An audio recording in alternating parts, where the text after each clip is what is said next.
श्रीधर अगर चाहते तो प्राइवेट जेट खरीदते, लेकिन उन्होंने खरीदी साइकिल। वैसे भी अगर किसी की कुल संपत्ति 18,000 करोड़ रुपए की हो तो 300 करोड़ रुपए के प्राइवेट जेट विमान खरीदने पर ऑडिटर भी एतराज नहीं करेगा। और जब पैसा अथाह हो तो फिर मुश्किल ही क्या है।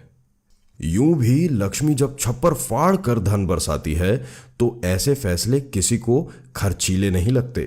शायद इसीलिए एक खरबपति के लिए जेट विमान खरीदना ऐसा ही है जैसे किसी मैनेजर के लिए मारुति कार खरीदना।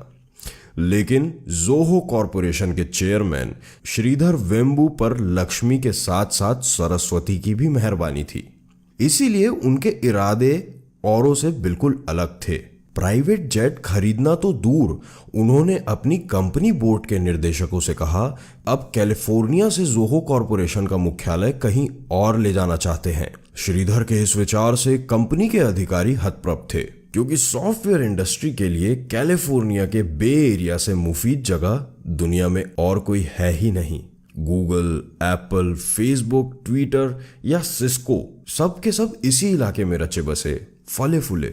पर श्रीधर तो और भी बड़ा अप्रत्याशित फैसला लेने जा रहे थे। वे कैलिफोर्निया से शिफ्ट होकर सिएटल या ह्यूस्टन नहीं जा रहे थे, वे अमेरिका से लगभग 13,000 किलोमीटर दूर चेन्नई वापस आना चाहते थे।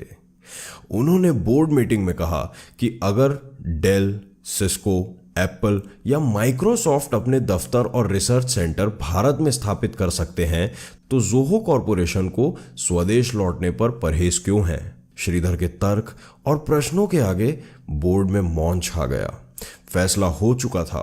आईआईटी मद्रास के इंजीनियर श्रीधर वापस मद्रास जाने का संकल्प ले चुके थे।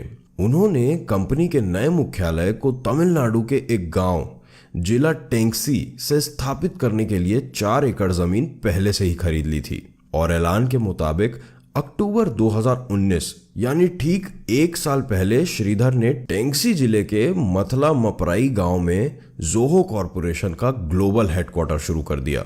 यही नहीं, $2.5 बिलियन के जोहो कॉरपोरेशन ने पिछले ही वर्ष सॉफ्टवेयर कारोबार में 3,410 करोड़ रुपए का रिकॉर्ड राजस्व प्राप्त करके टेक जगत में बहुतों को चौंका दिया था।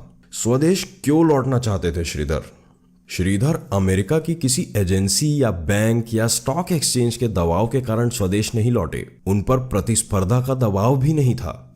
वे कोई नया व्यवसाय भी नहीं शुरू कर रहे थे। वे किसी नकारात्मक कारण से नहीं, एक सकारात्मक विचार लेकर वतन लौटे। उन्होंने कई वर्ष पहले संकल्प लिया था कि अगर जोहो ने बिजनेस में कामयाबी पाई तो वो प्रॉफिट का एक बड़ा हिस्सा स्वदेश में निवेश करेंगे। कंपनी के मुनाफे को वे गांव के बच्चों की आधुनिक शिक्षा पर भी खर्च करेंगे। इसी इरादे से उन्होंने सबसे पहले मथलाम पराई गांव में बच्चों के लिए निशुल्क आधुनिक स्कूल खोले। कंप्यूटर टेक्नोलॉजी के जानकार श्रीधर गांव में ही जोहो विश्वविद्यालय भी बना रहे हैं, जहां भविष्य के सॉफ्टवेयर इंजीनियर तैयार होंगे। फोर्ब्स मैगजीन में दिए एक इंटरव्यू में श्रीधर बताए हैं कि टेक्नोलॉजी को अगर ग्रामीण इलाकों से जोड़ा जाए तो गांव से पलायन रोका जा सकता है। गांव में प्रतिभा है, काम करने की इच्छा है। अगर आधुनिक शिक्षा से हम बच्चों को जोड़ें तो एक बड़ा टैलेंट पूल हमें गांव से ही मिल जाएगा। इसीलिए मैं भी बच्चों की क्लास में जाता हूँ, उन्हें पढ़ाता भी हूँ। मेरी कोशिश गांव को सैटेलाइट से जोड़ने की है। हम न सिर्फ दूरियां मिटा रहे हैं, न सिर्फ पिछड़ापन दूर कर रहे हैं, बल्कि इन शहर से बेहतर डिलीवरी गांव से देने जा रहे हैं। प्रोडक्ट चाहे सॉफ्टवेयर ही क्यों ना हो, श्रीधर बताते हैं। तस्वीरें जाहिर करती हैं कि श्रीधर बेहद सहज और सादगी पसंद इंसान हैं। वह लुंगी और बुशर्ट में ही अक्सर आपको दिखेंगे। गांव और तहसील में आने जाने के लिए वह साइकिल पर ही चल निकलते हैं। उनकी बातचीत से, हाव भाव से यह आभास नहीं होता है कि श्रीधर एक खरबपति सॉफ्टवेयर उद्योगपति हैं, जिन्होंने 9,000 से ज्यादा लोगों को रोजगार दिया है, जिसमें अधिकांश इंजीनियर हैं। उनकी कंपनी के ऑपरेशन अमेरिका से लेकर जापान और सिंगापुर तक फैले हैं, जहां 9,300 टेक कर्मियों को रोजगार मिला है। श्रीधर का कहना है कि आने वाले वर्षों में वे करीब 8,000 टेक रोजगार भारत के गांवों में उपलब्ध करवाएंगे और ग्लोबल सर्विस को देश के नॉन अर्बन इलाकों में शिफ्ट करेंगे। शिक्षा के साथ गांवों में आधुनिक अस्पताल, सीवर सिस्टम, पेयजल, सिंचाई, बाजार और स्किल सेंटर स्थापित कर रहे हैं। जननी जन्मभूमिश्च स्वर्गादपि गरीयसी।